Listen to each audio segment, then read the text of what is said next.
Laro tayo. Last for the day. 2024 pa ito. Ngayon natin unbox kung ano to. Hindi ko malaan pero ayan. Binigyan ko na guys.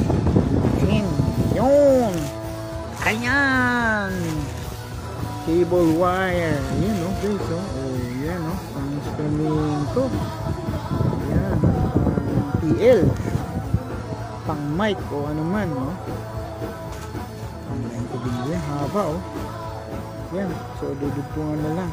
So I think baka actually reserve ako lang ito. Yan o. Tapos meron mo tayo. Legit no? Legit. So ay dalawa siya.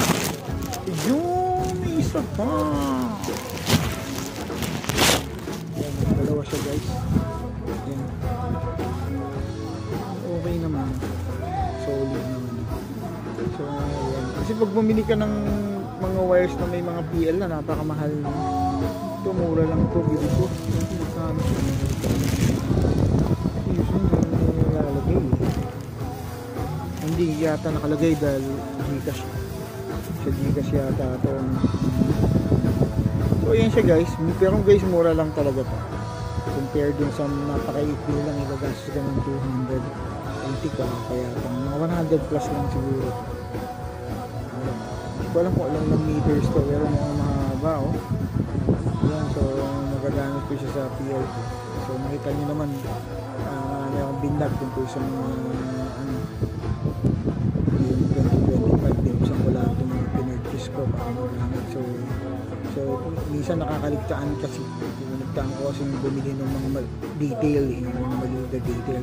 Minsan every year bibili ako ng instrumento. Ngayon stop muna ako bumili ng gitara, ng keyboard. Ngayon focus ako dun sa mga maliit na detalye. Yan yung mga kable.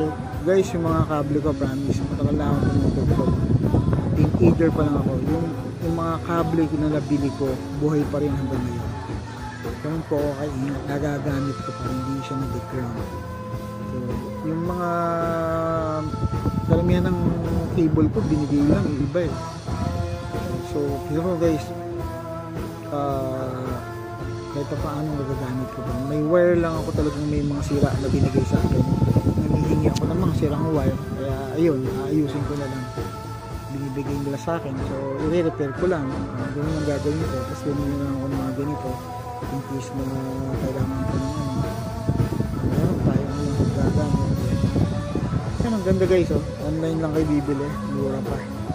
Mura lang yan guys. Pang PL. Nagamit ko PL, microphone, speaker, nagamit ko matibay, solid. So ayan po yan po ang kagandahan ng online shopping.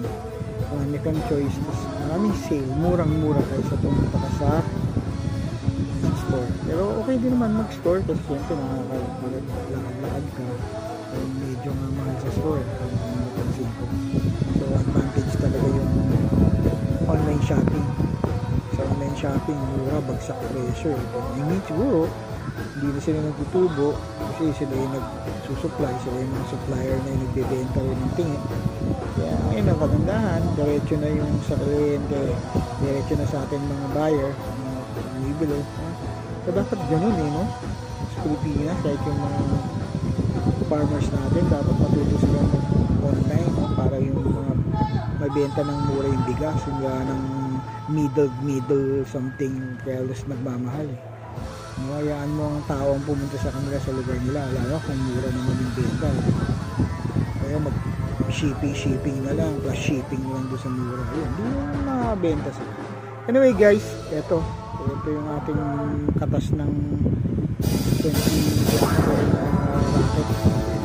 Kaya lang tatabawin pa natin to for